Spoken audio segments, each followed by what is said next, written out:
विधानसभा चुनाव से पहले बिहार में सियासी पिच पर राजनेताओं ने खेलना शुरू कर दिया है। एक तरफ जहां सीएम नीतीश ने 3 फरवरी को चुनावी बजट पेश कर बड़ा दांव खेल दिया, तो वहीं दूसरी तरफ नीतीश कुमार के बार बार राजनीतिक पाला बदलने को लेकर जन सुराज पार्टी के सूत्रधार प्रशांत किशोर ने जमकर हमला बोला है। अब इसकी चर्चाएं राजनीतिक गलियारों में जमकर होने लगी है।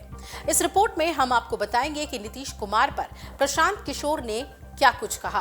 क्या बिहार में कुछ बड़ा होने वाला है? चिराग वाला जख्म क्या इस बार पीके नीतीश को देंगे? दरअसल प्रशांत किशोर ने नीतीश कुमार के बार बार राजनीतिक पाला बदलने और सत्ता से चिपके रहने की मानसिकता पर कटाक्ष किया।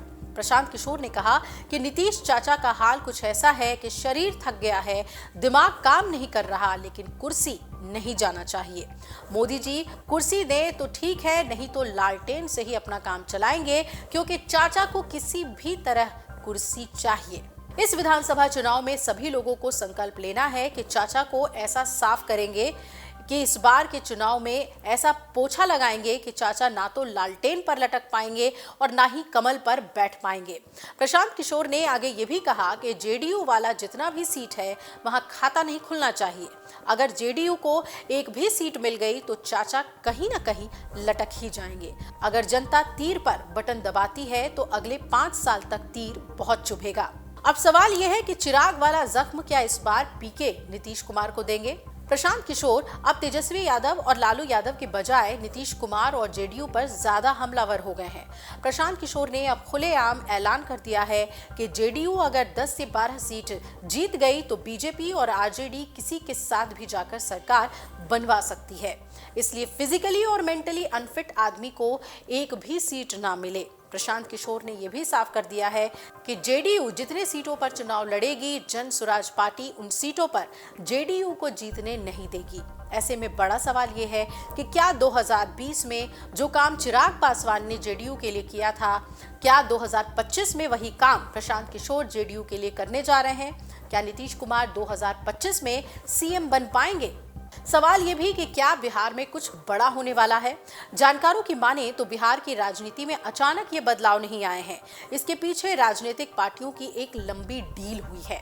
बिहार के सियासी गलियारों में चर्चा जोर पकड़ने लगी है कि जिस व्यक्ति के निशाने पर तेजस्वी यादव और आरजेडी हुआ करती थी, उस पार्टी के निशाने पर अचानक नीतीश कुमार और जेडीयू कैसे आ गई?